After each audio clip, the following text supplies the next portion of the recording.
বঞ্চিতদের সকল বঞ্চনার অবসানে ও দেশের মানুষের স্বার্থ রক্ষায় ভয়েস অব বেঙ্গলের একমাত্র উদ্দেশ্য। আপনারা দেখছেন ভয়েস অব বেঙ্গল। মমতা ব্যানার্জি পাহাড় থেকে সমতল উন্নয়নের ফানুস ওড়াচ্ছেন। আমরা তাড়িয়ে তাড়িয়ে উন্নয়নের আগুনে নিজেদেরকে সেঁকছি।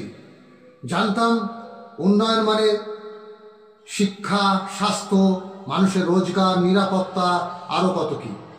অধুনা উন্নয়নের সংজ্ঞা পুরোপুরি পাল্টি খেয়েছে মমতা ব্যানার্জির কল্যাণে।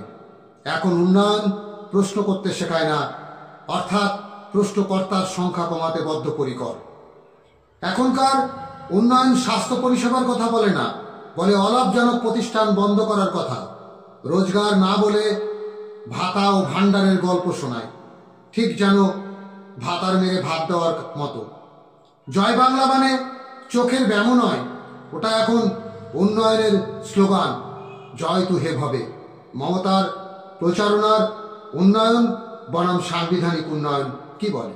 দীঘায় জগন্নাথ মন্দির, মাটিগাড়ায় শিলিগুড়িতে মহাকাল মন্দিরের জায়গাও দিয়ে দেওয়া হয়েছে ও কালচারাল কমপ্লেক্স। নিউ টাউনে 15 একর জুড়ে দুর্গা অঙ্গন হচ্ছে, সব রেডি হয়ে গেছে। ডিসেম্বর মাসেই আমরা এটা উদ্বোধন করে দেবো, কাজ শুরু করে দেবো, টেন্ডার ফাইনাল হয়ে গেছে। মন্দির মসজিদ নির্মাণ দেশের উন্নয়নের অংশ কিনা তা নির্ভর করে কিভাবে দেখা হচ্ছে তার উপর। তবে ভারতীয় সংবিধান অনুসারে ভারত একটি ধর্মনিরপেক্ষ রাষ্ট্র, তাই সরকার কোনো নির্দিষ্ট ধর্মকে প্রাধান্য দিতে পারে না। তবে সকল ধর্মের প্রতি সমান শ্রদ্ধাশীল ও নিরপেক্ষ থাকবে। সংবিধান অনুযায়ী ধর্মের স্বাধীনতা, অধিকার এবং রাষ্ট্রের ধর্মনিরপেক্ষ নীতি নিশ্চিত করে, যার অর্থ সরকার কোনো ধর্মীয় স্থান নির্মাণে সরাসরি অংশগ্রহণ করতে পারে না।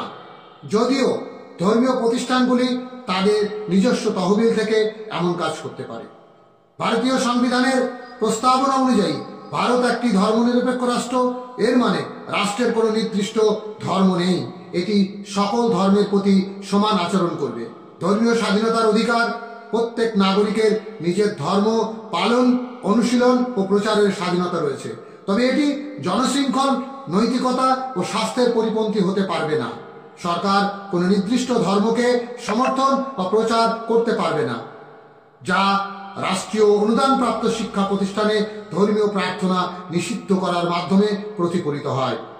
সরকারি কোষাগার থেকে সরাসরি কোনো নির্দিষ্ট ধর্মীয় উপাসনালয়, মন্দির, মসজিদ, গির্জা ইত্যাদি নির্মাণ করা সংবিধানের নিরপেক্ষ নীতির পরিপন্থী, কারণ এতে একটি ধর্মকে অগ্রাধিকার দেওয়া হয়।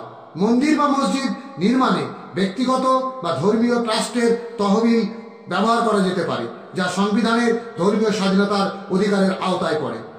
মন্দির বা মসজিদ নির্মাণকে উন্নয়নের অংশ হিসেবে দেখা হলেও ভারতের সংবিধানে ধর্মনিরপেক্ষ কাঠামোতে রাষ্ট্রের ভূমিকা এখানে নিরপেক্ষতার।